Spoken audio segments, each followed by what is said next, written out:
but it seemed to be this incredibly fascinating sort of dissection of life and death, and sort of just dealing with death and getting caught up in that. I don't know, there was just 1,000 things in my head. Well, why don't we start with sort of the initiation for this project and sort of what brought you to this particular story? I don't know, idea, science fiction idea of the 20th century, and rolled it up into a package that everyone saw on the planet. They took William Gibson's cyberpunk, and they took Philip K. Dick's paranoia of a reality within a reality. So as a fan of sci-fi, I started thinking about, okay, now that the 21st century is here, what do we do? And that I've always been more interested in the inner space rather than the outer space. And Pi, I used to always talk about it being an inner space sci-fi movie, and I think this is very much along that line too. Yeah. Well, and it feels very un-sci-fi on a lot of levels because there's so much humanity to it. It's very much about the people and the life and death circle. And well, I think sci-fi's has gotten a certain name because of film, right. And sci-fi's been taken. Oh, next movie. Soundtrack. Yeah.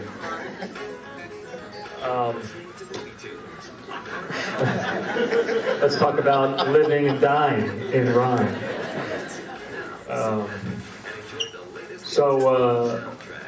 It's very hard to focus, but I think sci-fi basically has it's become about laser guns and technology and really cool effects. That's mostly what people think when they're going to see a sci-fi film. I think in science fiction literature that it's a whole different thing. This is totally fits in that. There you go. Okay, good. Well, at least two of you did. There you go. We're going to do real well. One other thing that sort of stood out to me too, and it wasn't really sort of a major focus, but I don't know if you've sort of thought about. I always find it interesting. I don't think it's romanticizing, but the sort of idea that someone that is ill, that has a disease, a sickness, or somehow sort of gains this clarity of vision of things, and I'm sure in older civilizations we're sort of looked at as sort of mystics in a way. And the patient know what's going on. The family's shut down. They're like, no, you got to keep fighting. You got to keep fighting, and you got to keep going. And the tragedy of it is that these people end up dying even more alone because they get further and further from their families. So for me, that was the emotional core, and I thought something worth looking at. Yeah. Any questions? Just throw your hands up. Adam. Your editing in some of your Pi and Requiem was very quick, kind of rapid fire. This one was much more fluid. Was that something you thought going in, or was that sort of just dictated by the different subject matter? Just asking about, can you hear the questions back there? Okay. So, every film has its own film grammar, and the reason Pi and Requiem are related is because I chose to do Requiem after Pi because there were I knew I could expand on the visual language that I started in Pi, but didn't have the resources to pull off. Pi was a fully subjective movie, and we tried to do the same thing with Requiem. Except we had 4 characters as opposed to 1. And I just thought, that led to ideas like split screen and all these different things that just got really exciting for me as a filmmaker. But when we started The Fountain, we realized it had nothing to do with that. And me and the creative team kind of said, no more Snorri Cam or hip hop montage and all the different names we came up with stuff. We're going to figure out what the language for this movie is and start new. And so we worked really hard and long to try and create a language for it. So it was all pre-planned. Yes, in the back. The name Creo, does that have any significance? I don't know. What do you think? Well, it means I believe in Spanish. Oh, really? I didn't know that. Next question. I don't know. I did write it. Is it a Latin root also? I was sort of thinking about creativity with, creation also. That's pretty smart. Yeah, up there.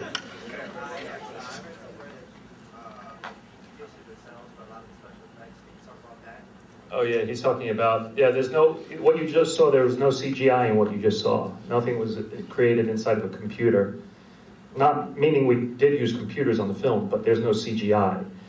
what we did, all those beautiful vistas and landscapes were, we found this guy outside of Oxford in the United Kingdom who's been photographing through microscopes this little chemical reactions and small biological life forms about the size of a postage stamp. And we got him to shoot some stuff for us, and then we manipulated it through collage digitally, and that's what you were looking at. I think a lot of the Hubble photographs or sort of. Well, we were inspired by it, but to get things to move, you start getting into CGI, and I think CGI is good for certain things, but I think people have become sort of, addicted to it, and they're just overusing it. And I think actually it looks bad. It starts to look bad pretty quickly. And this is actual organic, particle systems that are affected by gravity, and so I think there's more relation to the imagination of a computer. There's more truth to it, and some type of chaos relation of what's happening small might be happening big. Yes. You said no CGI. So I'm guessing the plant stuff is all stop motion. No, we didn't use stop motion, but we did another technique which was even more low tech, which is we folded, we kind of used bladders. We used really primitive stuff, which was just like bladders that we just shot full of air real quick and expanded, and then we did some hand painting to bring it more alive. What about its healing of his wound? Well, if you notice, you don't actually see the cheesy Wolverine effect, because I was really nervous. I was like, here's Wolverine healing again, uh-oh.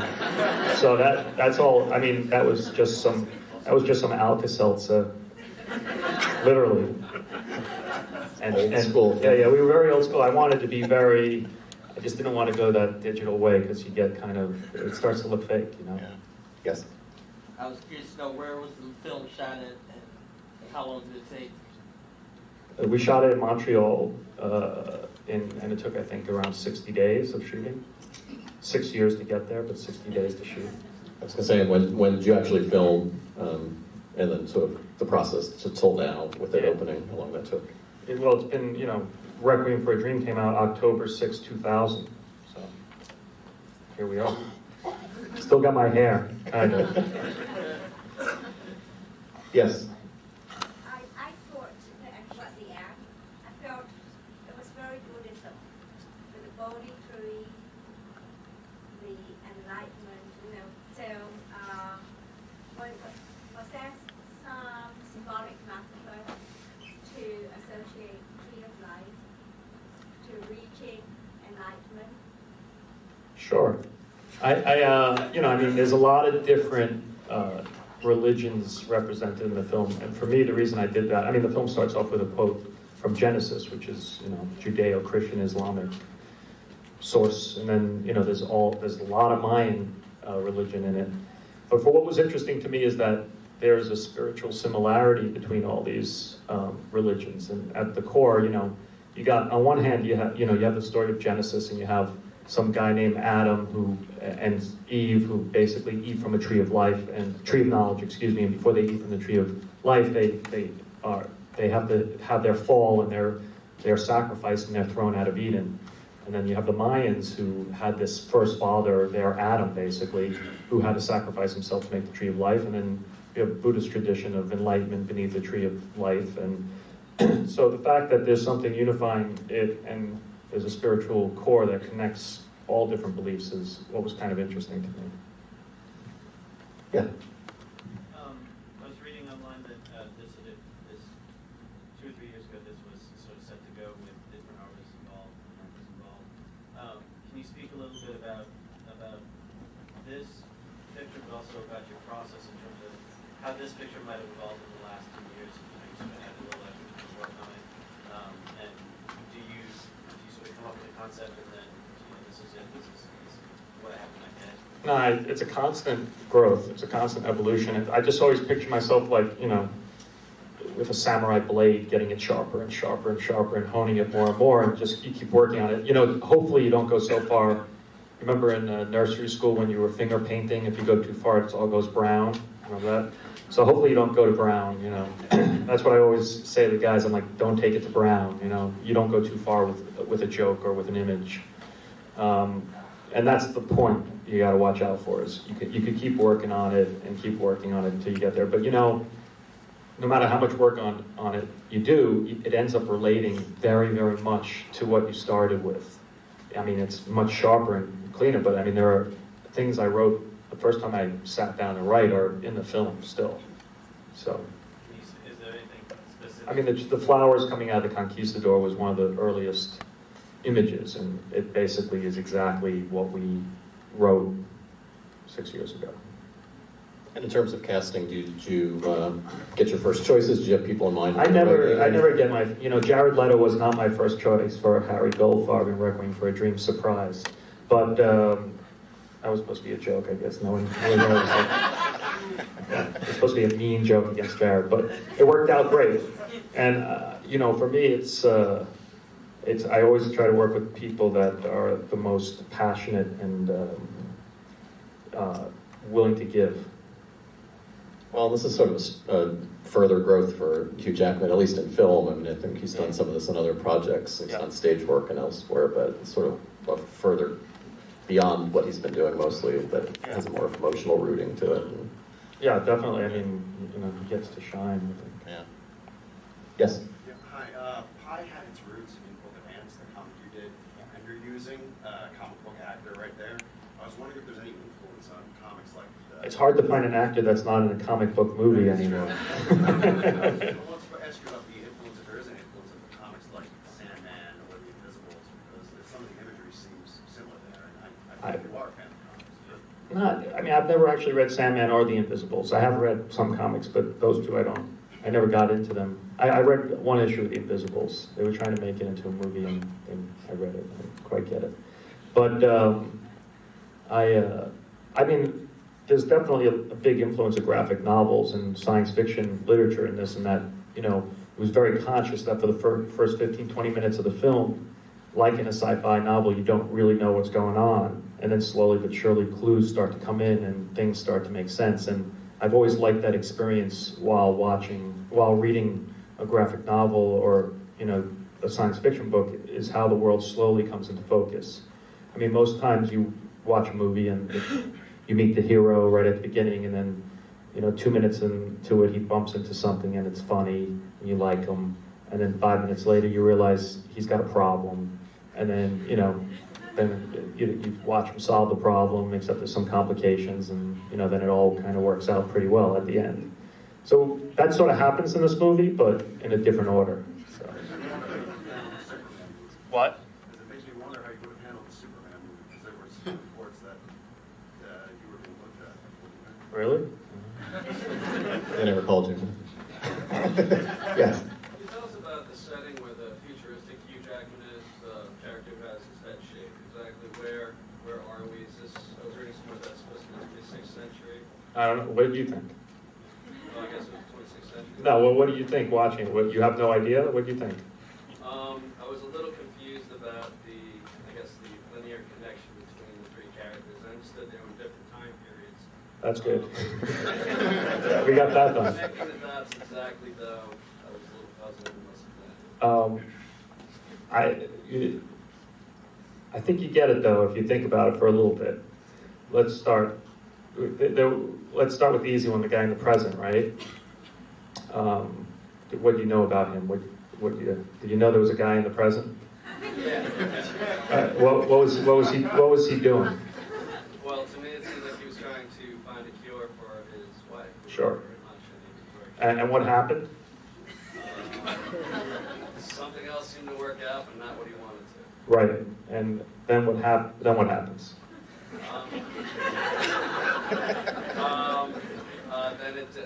she dies before the cure is realized. Right. And then what happens? You're good. You're on it. Then after that, I don't know, maybe that's where I got a little fuzzy. Lose it. Anybody want to help him? Anyone had an idea what happened, or did no one? He finds her in her story. What? He finds her in her story. That's Right. But anyone have a way connected to the future? There we go.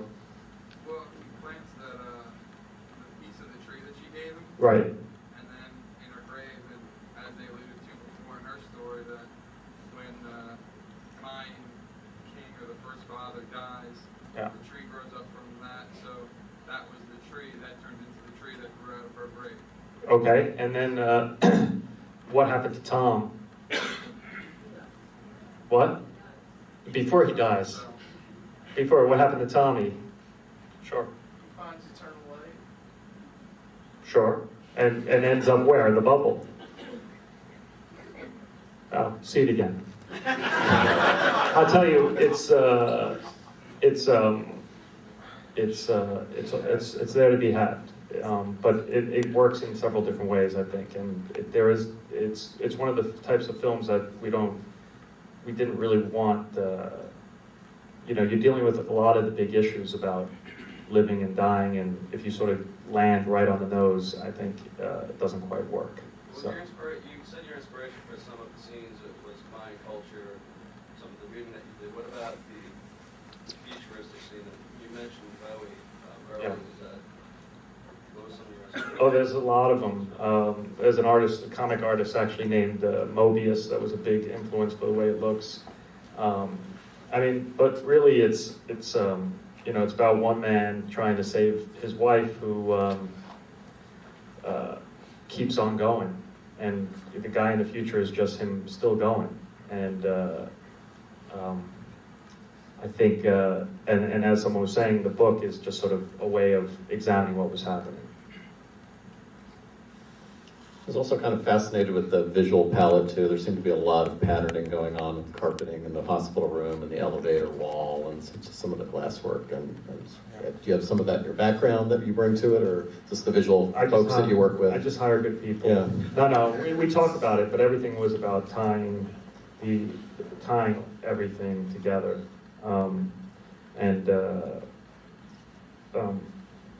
It was the entire film was a conscious effort to move from darkness into light, basically from Hugh's character starts off in a very, very lonely, dark, denial place and moves more and more towards Izzy throughout the film. And as he does that, he's traveling through a world of materialism that's sort of sending him in the wrong direction, and that's the world of gold that he's in. Yes? Given some of the possible confusion some people might have with the movie, have you had any problems with the studio? I mean, as I was watching the movie, I could think, boy, this would be fine for some executive to say, you have to have a voiceover. Yeah. It'll be that long. Have you had much resistance? I don't- How have you fought it off? No, it's interesting because I think,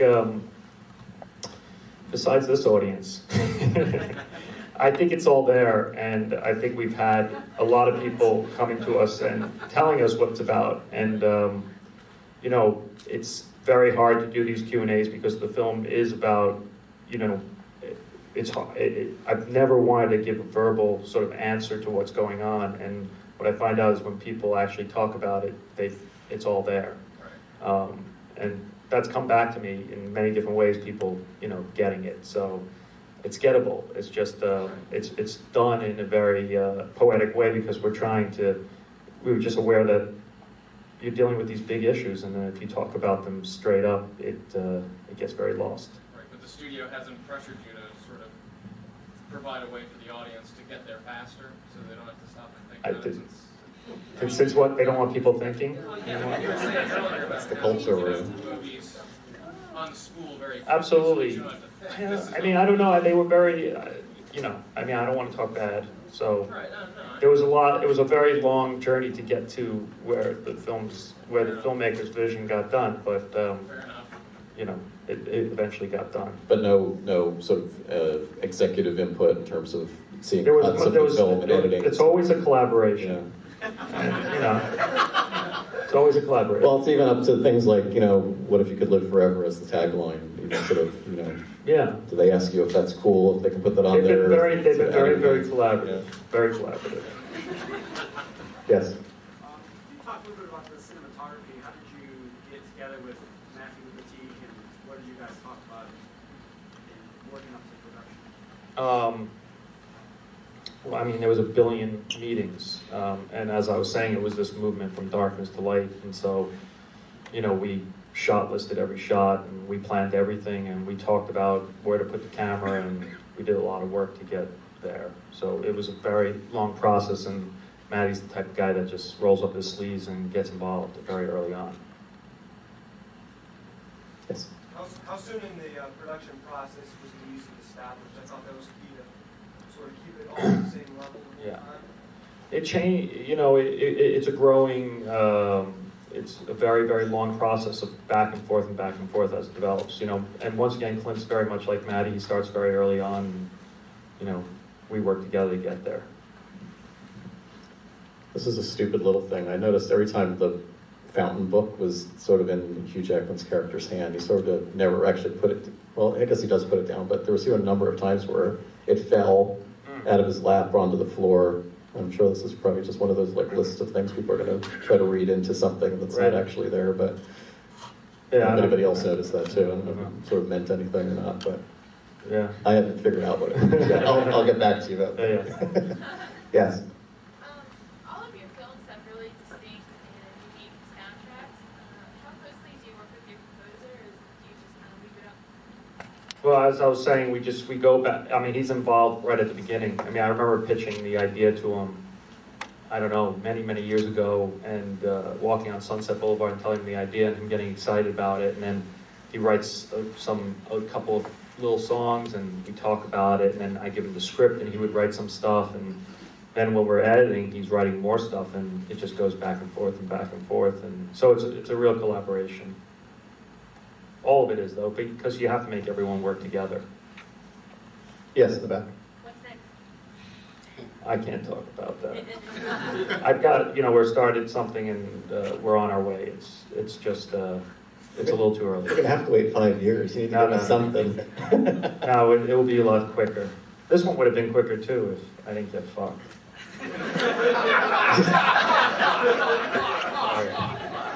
Do you have any opinion about working from... What? There you go. Well, I didn't talk shit about anyone, did I? Until I got fucked. Do you have a sort of balance between original material and found material, a book or a story that sort of inspires you, or do you have anything against? No, I mean, Hubert Selby Jr. wrote Requiem for a Dream, so, I mean, there are stuff I respond to. It's just hard to, most of the good stuff's gone, bought up. So. One more question. Yes? Yeah. I kind of saw in your film's common thread of basically humans trying to tap into something larger than life, sublime, and Pi trying to find an algorithm on the stock market, and Requiem through chemicals. And is this in Fountain really kind of the ultimate culmination of that theme and actually trying to tap into immortality or something, or sort of a transition or stepping up from the next step? That's pretty good. I don't know. I mean, it's kind of, I don't know. It's very unconscious, that type of stuff. But I think that's an interesting point. And my producer has said several times that this is the film we've been waiting our whole careers to make. We've sort of been building to this one, and it's true. I mean, this was like a lot of the early things we did together hinted at this. So I think they were a training ground for this project for us. Thank you very, very much for coming out. Just some water would be fine. Does anybody want anything to drink? We had a standing ovation for 10 minutes. The press screening is what you're talking about. Yeah. No, sorry. Well, the press screening is a press screening, so I wasn't there, and I don't know what happened. I mean, but you should research what happened there, because it was reported that it was booed, but it wasn't surprising. No, but it wasn't. What happened is I was at just the other day. I was in Barcelona, and there was a press conference with the Spanish press, and the question came up, and I finally had a chance to say something, and I said, "Was anyone in that room?" And some guy raised his hand, and I said, "You were at the night screening in Venice. He was there." I said, "What happened? Did people boo?" And he said, "No, they didn't boo. They whistled. They whistled instead of boo." And I said, "Did people applaud?" And he said, "Yes." And I said, "Which was louder?" And he said, "It was the same." And so the film was divisive, and that's exactly the story. And what happened is they started screaming at each other. They cleared the theater, and these people had to be pulled apart. And that's what happened. People started arguing. So to me, that was the story. So then I asked, was anyone at the Cannes screening Marie Antoinette? I don't know if you know that film got booed. She, and they brought a mic to this one guy raised his hand, and I said, "Did the same thing happen?" And she said, and he said, "No, they booed the whole way through." So my point was kind of screwed, but because I was kind of trying to make a point that they were attacking filmmakers or something. But I mean, the story. There was one reporter from Variety who did a report, and she said in the first sentence that it got booed, which it did get booed, but it also got applauded. And she didn't end up reporting that, and then the AP picked it up, and then people like yourself asked me the question. So I would really encourage you to try and find a journalist who was in the room and find out what happened before. And the thing is, then me talking like this, everyone's like, I'm defending the movie, which I'm not defending the movie. The movie's divisive the same way Requiem for a Dream, when it first came out, was viciously attacked. And, Variety, the day after it premiered, and we had a 10-minute standing ovation for Requiem, said I shouldn't be making films, I should be in therapy. Yeah. So, they're definitely wrong. And the Washington Post attacked me personally. If you look it up, I don't know if you could, I guess you could Google this shit now. But if you look it up, he said, "Okay, Darren," and he calls me out by my name and attacked me. So, I'm used to it. What is the importance of sound in your storytelling? I think it's this major. It's such a major part that it's so underused. And now with all the new surround sounds and stuff, you can just do amazing stuff with moving sound and creating movement with sound. So I just see it as a real tool to sort of take the audience deeper into the experience. Can you talk a little bit about the film's transformation since when Brad Pitt fell out? Well, what happened is after the film fell apart in October of '02, I went home. First, I was over in Australia. I'd been in Australia for 6 months. And then I kind of grabbed the backpack and I went to China and India, and I backpacked around for a few months and kind of cleared my head, and then finally got back and started working on other projects. And because there was $18 million against the film and just a million impossible obstacles about getting the film started, so the film was pretty much dead for all intended and purposes. And one night I couldn't sleep, and I woke up and right in the eyes. I go into epileptic, fits, just start attacking the photographer. So I went down to, I woke up one night in the middle of the night, and I went in my office, and I couldn't sleep, and all the books I had read, or partly read, all you college kids know what I mean, were just sitting across from me, and I was like, you know what, it's in my blood. And I started off as a no-budget filmmaker, and I was curious what the no-budget version of this film is. And I just started writing. I didn't tell anyone. And about 2.5 weeks later, it emerged, and it just got. My producer called it a love poem to death, and it just sort of changed and became something else, and then we started doing it. And this might tie into his question. How long have you been, I guess, thinking about the concept of the movie Found? Was this even pre-Pi and pre-Requiem? Has this always You're been the guy who didn't get it. Yeah. I was the guy who asked you about how's any of it? I want to get back to that, because has anything absorbed or anything going on, or any theory about what it may be at this point? I think I'd like to see it again. Yeah, definitely. Okay. I mean, I must admit, I didn't see Pi, I saw Requiem. Requiem is I own a DVD. It's a very good film. I enjoyed it thoroughly. Requiem, though, it seemed to, even though there was maybe some controversy with it, it was all in the present tense. I'm from Long Island, I understand Brooklyn, so it made a little more sense to me. It dealt with a present-day subject. Selby is an excellent author. With this, there was a lot of material too. It was very rich. I understood a lot of the symbolism. Perhaps it didn't all just tie together for me. Right. I guess maybe that's another question. I mean, do you get... Did it tie together for anyone here? The only thing I was confused about. What? More this time around. You saw it a second time? Yeah. Where did you see it the first time? The MPAA. 2 weeks ago. The NPAA? The MPAA screening room. Yeah, there's a room in DC where they just. Oh, for like a press screening. Yeah. Okay. I'm like, So you downloaded it. I thought the guys. No, I thought the guys who rate the film. And how did what is the guy in the future? Who is the guy in the future? I interpret it as it's still Tommy. What, like years later? Yeah, probably a couple 100 years later. No. No, this is good. No, go. I thought it was a few centuries later. Someone came with me. She thought maybe it was the afterlife, but I didn't. I thought it was the same guy. Rings on his arms were like with lines on his Yeah. feet. Yeah, that's exactly right. Well, is she part of the tree? What do you think of the tattoos on his arms? What they were? Well, I think it was obvious what the ring one was, and he started there. And I thought he was just kind of like charting the ages that he was going through, trying to keep like track, almost like some type of physical map to help him make sense of where he is. Like a compass. So then what? So when did he make those tattoos? I would imagine sometime after her death. Right. So, all right, okay. It was way What's in your the question? Well, I just sort of he was taking her up to the nebula thing, and then that was gonna bring her back to life, I guess. She dies. And well, the only thing that I was confused about was how when the conquistador ate the tree of life, he turned into flowers, whereas when he's in the spaceship, he's eating the tree of life, and yet he's living on. That was the only thing that I was. But who did you think the guy in the spaceship in the bubble was? It was Tom. It was the present day because he was able to live longer than normal because he was eating the tree. He found it. Right. But at the same time, I couldn't get my arms around how the conquistador turned into a flower, but he wasn't. That was the only thing that.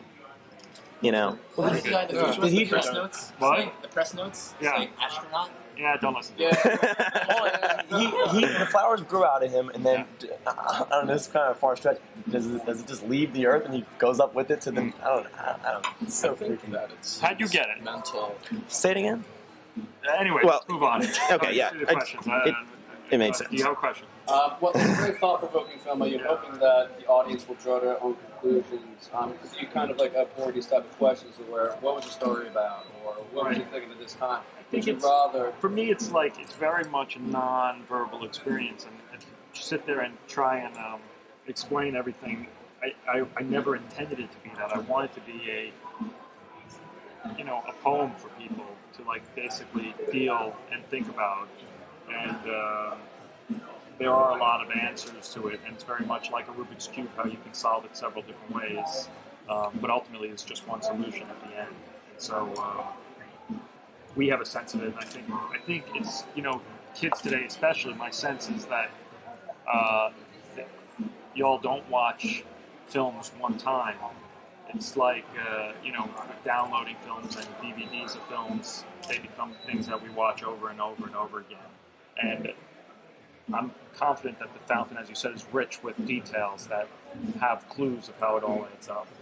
So maybe maybe the engine that drives Lost will drive people to watch The Fountain again. There is a definite answer, though?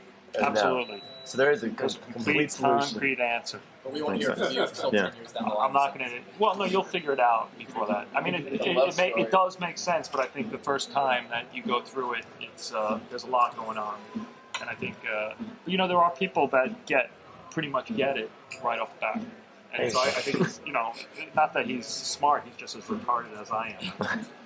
Well, I mean, I don't know if I buy that exactly. What I'm saying is that you're suggesting that there's a lot of different interpretations. There is a lot of interpretations, but they're actually all wrong except for one, to be honest. But there are things in it that, for me, it all adds up to one, and there are people who get that. And when people give me other solutions, which I've had whole conversations on, there is something that contradicts it that always sort of doesn't quite fit. You feel like everyone else's interpretation has fault. No, not everyone else's interpretation. That there are people who interpret it the way that the filmmakers intended it, and they get it. And there have been people that come and had interpretations that are slightly different and slightly off, but there is something that's contradicts, I think, in the film for that to be right. But it kind of works. But That's what I'm saying. isn't that still valid? I mean, Absolutely. As a filmmaker, once you've released it, I mean, there's a certain deconstruction. Absolutely. No, and I think people can get a lot of their own beliefs and see their own way through the material, and we've gotten that. But and that's fine. I mean, the same thing happened with Pi. In Pi, a lot of people wonder if when he drills into his head, it's a dream, or if he's really doing it, or if it's one of his nightmares. And as a filmmaker, I had an intention of what it was, but I was very comfortable with leaving it open so that people could read into it in their own way, because for me, it adds up and it's very clear. But if it's open and people can put their own thing into it, I think that's wins for everybody. I just can't stand the perfect happy ending, because to me there is no resolution like that in reality. And reality is a lot more ambiguous than that. And I think things that have an ambiguity to them have a complexity to them. Rated R for some violence. Yeah, that's right. I'm actually dealing with the MPAA. Yeah, you were in this film is not yet rated, and I mean you were talking about that. There is a little there is some violence that is close to R. The arrow scenes. The arrow scenes. So we're negotiating with them, but hopefully we'll get to PG-13. The arrow scenes, the arrows are going into their bodies. I'm still talking to them. I'm trying to get to the PG-13 before it comes out, because I've had a lot of kids emailing me and getting in touch with us who want to see it. There's a lot of young fans of Requiem for a Dream. I don't understand what the hell they're watching at, but they want to see the movie and they're upset they can't see the movie. So, will you cut part of it? I won't cut. So they didn't say cut, like take out some of the blood. I don't think so, but I'm trying to convince them to go PG-13. Scorsese in Taxi Driver, he was confronted with the same dilemma. The orange. The color of the blood. Yeah. Maybe. I think that's a long time ago. You can't really get away with it. But I think we might be able to get through. We'll see what happens. So the next couple of days, I'll know. You don't have a question? Yeah. Wondering if you had any more projects in the works. Flickr. We are sorry it took so long. I apologize. We are working on the next films, and we've written something that's really big and something that's really small. So someone turned off the tape recorder. Maybe this one. That's yours. Your question too. I think you got to flip the tape. Yeah. We'll exchange emails. You're going to do Batman and one, right? Yeah. Frank Dillon in a second.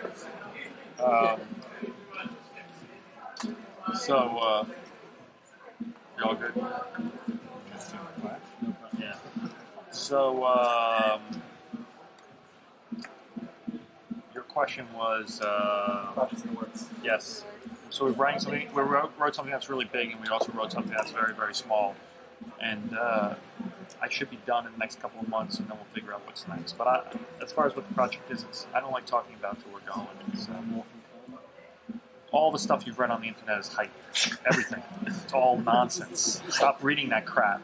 It's all bullshit. I was on Watch. Chud.com Chud.com wrote it only tells the truth. And so does comingsoon.net. But otherwise, it's all nonsense. The Watchmen, I was on for 2 weeks. And now, everyone says I was on that. Batman Begins, it wasn't a Batman Begins. It was a Batman script I wrote with Frank Miller. It was just a writing project.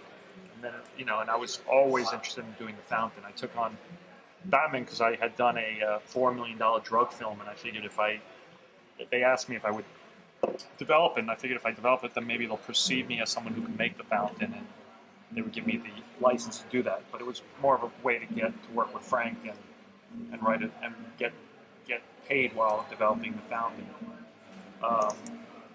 So, I've been working on The Fountain since Requiem for a Dream, and that's been it.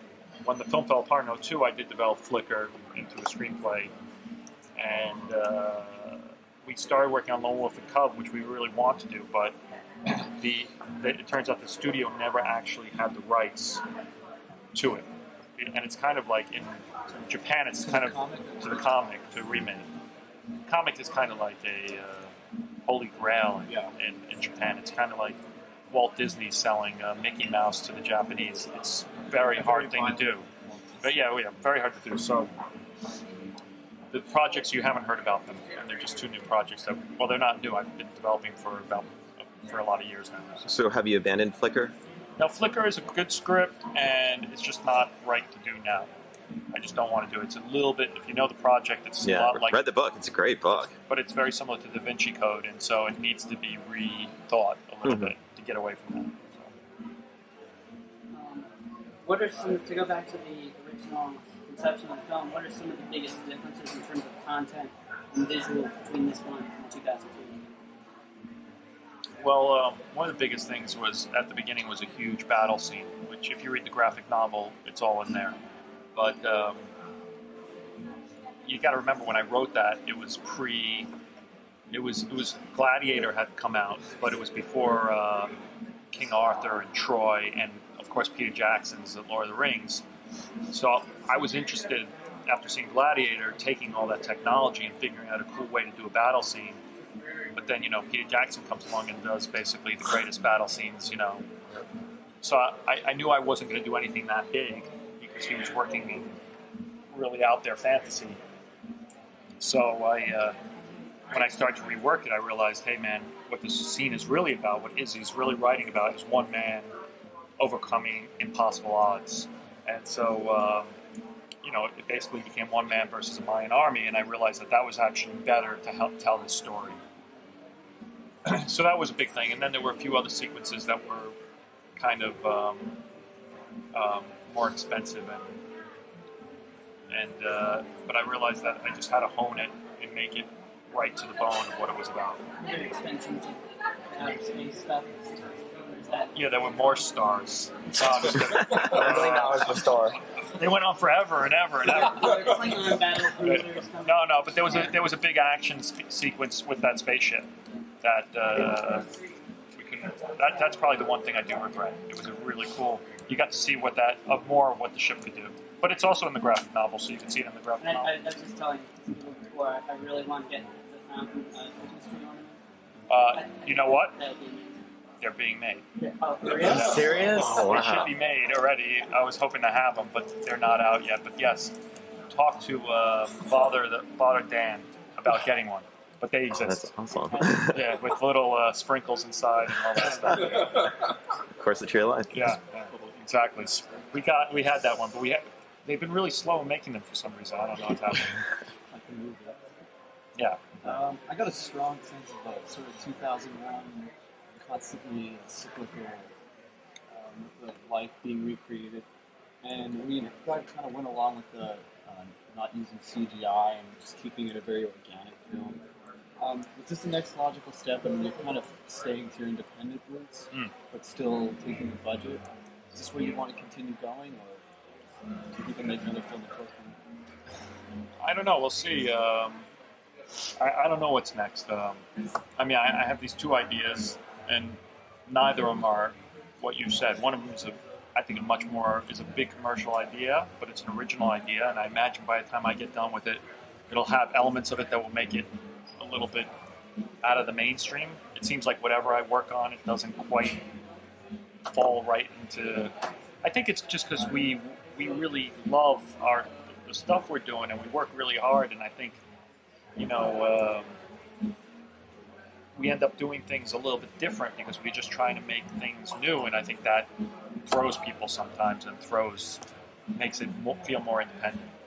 But the small film is a very small little rough and tumble film, and I don't know. We'll see. I just constantly want to keep challenging myself and doing new stuff.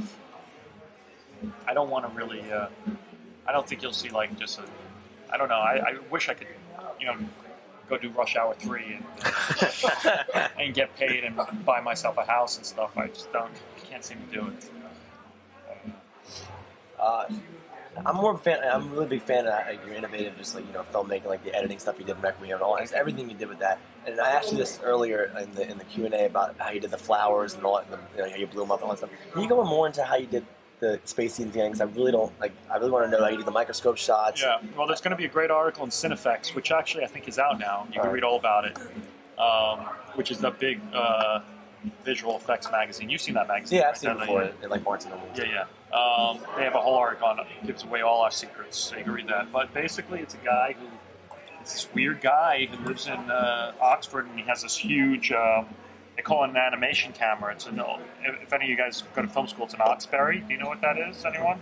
I don't know if they have them. It's an old cat. It's just basically a big grid that has a huge camera, and he shoots through microscopes, has big lights, and then he pours different chemicals in, and sometimes, like, some of the stuff you saw was yeast growing in time-lapse, and it just looks amazing, you know, and he's just been shooting this stuff for years, and... And you said no CGI though. I mean, like me and him were talking about this earlier. Like, how about when he gets like blown back and like his body's like it didn't even look like Hugh Jackman anymore. Like that was like a dummy. Was like a dummy body, or when the clothes rip when off. He of flies him? back. Yeah, how the hell did you do that? That was CGI. We did a combination of destroying a model of him, right? Painting it. Hand painting stuff, frames, and the tree growing. You're talking about like when the tree explodes life. That's that was a tree animated to turn into the live tree. So I just can't believe you didn't do CGI. It looked amazing. Yeah. Well, we worked hard, and we just tried to do stuff a little different. So. It's cool. You. Oh, yeah. Man with the video camera. I know. None of this is going to come out. I'm just... Man with the profile. My question is, I am always amazed at the visuals of your films. They're very striking. And for this film, you know, it's like you said, you wanted to take out all of kind of like the cameras attached to the body that you're kind of like notorious for and stuff like that. And my question is, you know, how closely do you work with your cinematographer in terms of, you know, like when you would have the conquistador going through the Queen's, you know, like throne room, and then you have the little orbs and stuff, you know, kind of like later on when he's going through space. You know, it's very visually, you know, start to finish. But I'm just curious, like, at what point do you start working with him, or does he have a lot of the ideas? Well, that's also the production designer is also involved in that. You know, that was like, you know, there was we tried to connect all the different time periods, and our guy in the future, you know, Tommy. Yeah, Tom. Floating through space. I mean, you know, if you have the guy in the present, and he lives forever, leading us to the guy in the future. And the guy in the future is thinking back to his life in the present, as well as thinking back to the book that his wife read. What we did is we tried to construct the entire reality out of what his existence was. So things like the throne room using those little candle points to try and make circles of light. That was awesome. Was about trying to connect everything out of this guy's imagination. So do you storyboard yourself? I'm just kind of curious, you know, like... Everything's pre-planned. You don't show up to set. Oh, yeah. No, I mean... So everything, we talk it out, and we start, you know, I think 8 months or so before we started shooting, we sat in a room and talked about what the film was about. Slowly but surely, we start to figure it out. Okay. I just gave all the secrets away, man. If you were listening closely, you would have got it. There's the book in the orb. Oh my gosh. What do you think I am? Cliff Notes, bitch? Sorry. This is the first film that you really haven't shot You're out of line. in New York, right? This is the first film I haven't shot in New York. Yes, it is. How was that transition for you? I like the Montreal. The Quebecois are great people. And very artistic, and I had a good time. But, you know, there's something great about shooting in New York, being from New York. It's like shooting in your hometown. It's a lot more fun. During the Q&A, you were talking about the references they were pulling in for the various parts of the story, and I was just wondering, kind of, even before you really kind of got hardcore into the shooting or to the pre-production process and everything, kind of what visual influences or visual cues were you going off of to kind of create the look? There's a lot of stuff, but, you know, they all led to different things. I mean, you know, you're dealing with 16th century, so you look back at the 16th century painters and you get the Velasquez, and then you see all the people wearing black and white in the film, and then that led us to pushing us towards a certain color palette and stuff. There's so many different sources and so many different places of influence, but it's always just pulling on what things that work and things that connect and trying to hold it together. Should we just throw out like 2 or 3 more? I think we have to. Anyone have big ones? Yeah. Question about your, just your directing. There's a lot of emotion displayed by the actors in that film. Jackie, Rachel. Yeah. You have to work with them a lot on it. I mean, they're established actors. They've been in movies before. They're known, but you know, it seems like you drew a lot out of them in this. You have to work them a lot on that. And also, can you maybe tell us what type of director maybe you characterize yourself as? Are you kind of a people director? Are you kind of crack the whip? Or? I don't scream at people. I've screamed twice. You don't beat them? I beat them, but I don't scream at them. No, but I don't really scream. I screamed twice, and it was only to protect, like, for safety reasons. On this film, or no, I didn't scream on this film. I screamed on Requiem twice. I'm trying to think if I screamed on this one. I don't think so. I mean, I get pissed off sometimes, but I don't really scream. I'm more of a. I just try to. I'm more of a collaborator. So you know, with everyone, I'm just sort of. If I don't get along, then I'll just sort of debate it out. You know. But I mean, Hugh and Rachel are. You know, actors are dying for an opportunity to act, and if you give them a meaty role, they love it. So you know, you got to. I mean, the most important thing about the relationship between a director and actor is trust. And if you can get that trust, then you just, you know, you just tell them that they're not going to embarrass themselves and it's going to be fine, and they can do whatever they want. And, you know, they did a lot. It's great. How does Either way. I mean, I have my own thoughts on the poster and the trailer, but I was just wondering to what extent you had involvement in the marketing materials. What do you think of the marketing materials? The trailer, the full trailer, I think is brilliantly done, but it sort of ruins every beautiful shot in the movie before you see it. Isn't that what all trailers do? The poster's incredible. I like the poster. I don't love the tagline. What if you could live forever? Yeah, I don't really Is that you or that Warner Brothers? I don't know. What do you think of the tagline? What is it again? What if you could live forever? It's kind of cliche. A little cliche, Yeah. but And also I mean, not really it what the fits. It kind of fits the film now. Yeah, it does fit the film. That's why we were okay with it. Personally, I don't like taglines. Yeah. I don't think Requiem had a tagline. Well, it gives a kind of a How fucked up can you get? Your arm will be chopped off. Yeah. Prepared to descend to hell. Ass to ass. How much involvement did you have with that stuff? What? How much involvement did you have with that I mean, you know, they're very good in collaborating with us, and they, you know, they pass everything by us. I think the trailer, the internet teaser, we cut. Yeah, we cut that, and I really liked that. But they thought it was too weird for a mainstream one. Yeah, and then the trailer, I kind of gave them that structure, the different time periods, and then they kind of made it better, and also decided that we should use every shot, you know. But, you know, that's what they do. That's how they sell these things. And when you're trying to get a lot of people into a theater, you got to show your goods and stuff. But, you know, I think it's also a thing about the fountain is how it all kind of plays together is a part of the experience of it. So even though you're giving away a lot of beautiful shots, you're not seeing the whole film. So There's that shot of him going up. I just wish it wasn't in the trailer. that was in the trailer. But I'm saying Yeah, I agree. And but the flowers is in the trailer. That's a badass shot. I'm not trying to blow smoke up your ass, but I honestly think that you pull the best performances out of every actor you've ever worked with in a film. And I am just two people here, like Marlon Wayans. How the hell did you pull that out of him? And second of all, Thurston.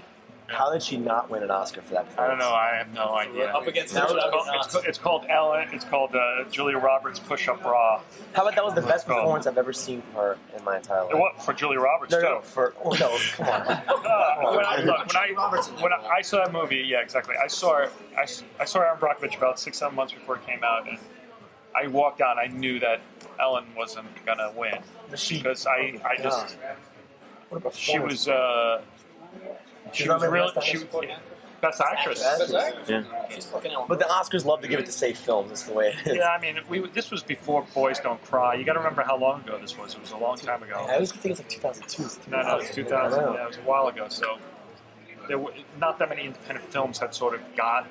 Now it's like very normal that a film like Crash or Brokeback Mountain, you know, Those are still mainstream flicks, though. they are, but they were made independently. But even like Boys Don't Cry came up and $1 Million Baby. I mean, there were enough little films that got there. But I mean, the year Gladiator won that year, I think. 2001, right? 2000. It came out in 2000. Yeah. No, it was glad. Did Traffic win that year? Traffic lost. Traffic. one was Shakespeare in Love. Same year. What? No, he won for Best Director. Traffic won 4 out of 5 Oscars. He won for Best Director. for Shakespeare Traffic. won the year Traffic won. But the best film. 99. I'm wrong? Shakespeare lost 1998, Traffic's 2001, 4, and it's 5 Oscars. you're right, One you're of those is Best Picture. What won Best Picture? Encyclopedia. And what won? Gladiator? Yeah, Gladiator. Gladiator. So I mean, What Marlon? How the hell did you pull out of Yes. Marlon?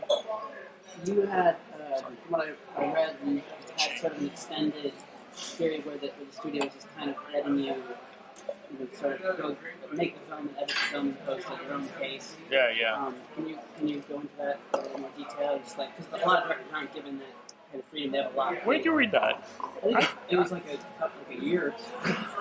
No, I don't think so. I mean, we had a long post period, but it wasn't that long. It wasn't that out of the ordinary. I mean, the problem was that when I was on set, I hadn't really, I hadn't worked in 4 years. So finally I was there with the camera and the film and and the actors, and they were willing to play. So I basically, Hugh and Rachel did every scene in every note. Meaning we tried it in all different ways. And so when I got back to the editing room, I had a tremendous amount of performance. So it took me a long time to get the best performance to fit for the film. So that took a while to figure out what would make the best performances. But basically, we cut it pretty long. I mean, the reason this has taken so long is we finished it about 10 months ago. But then the studio wanted to release in the fall. They just didn't feel it was all these reasons. It was the World Cup was coming up, so they couldn't release it during that because that was suicide. And then you're in the summer against Mission Impossible and Superman, and this film isn't that big. So they were like, well, we should go in the fall, and then they were going to go in October, and then The Prestige was also there, and the studios got in a fight, and then eventually they said, okay, Thanksgiving's a good weekend, and there we are. So, it was just a matter of picking out the right moments and getting it into shape because you had so much to choose from. I had shot so much footage. In fact, what I always do the first thing I do when I'm done shooting is I go back to the edit room, and me and my editor watch every single frame we shot. Every frame, meaning not only between action and cut, but sometimes on either side, because sometimes you get a good moment of the actor off balance. So we watched everything. That took us 10 weeks to watch every piece of footage, which is how long most films get cut in. So we didn't start cutting till 10 weeks afterwards. And that was, I talked to the studio and I said, I just need that process, but they let me do it because we had a very small staff.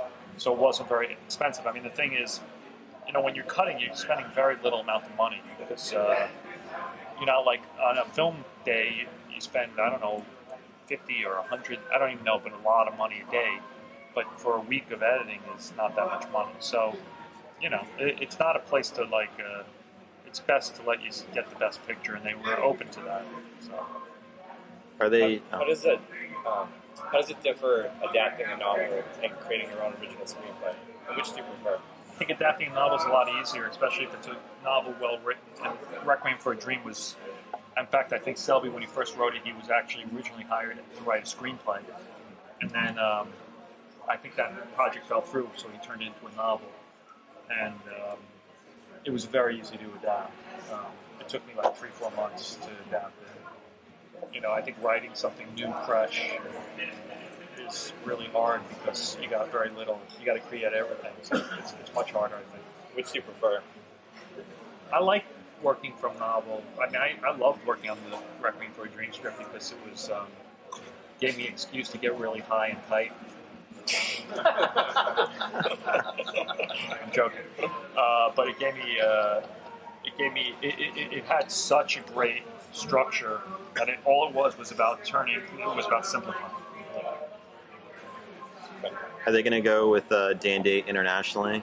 Are they Go with what? Are they going to be releasing it? No. I think the problem is it's two different companies. It's Fox International and it's Warner Brothers domestically. Okay. So. I think the fact that you're working with I've heard a lot of people that call this movie sort of like an art film just with a bigger budget. So the fact that you're working with a major studio, are you at all concerned about it being maybe pitched or sold at an audience that may not necessarily get it or like it because they're not like it because they're confused? I think people what? No, I mean I want people to have a good experience, and I think that there's enough going on that people are entertained and they go on a trip. And I don't know, we've shown it to some really weird places. They made us go to the bumfucks, worse than that, and afterwards they had a focus group and they brought up 20 to 25 people to talk about it, and they got it better than I did. I mean, the way they were talking about it was so clear. So I think people will get a lot out of it and be very surprised at it. We'll be very surprised. Guys, one more quick question. You see yourself as making more religious films? More religious films? Yeah. You think this is a religious film? I'm saying that some people will gleam onto it because of religious content. Right. I'm not saying it's a religious film, but you see it as playing a role in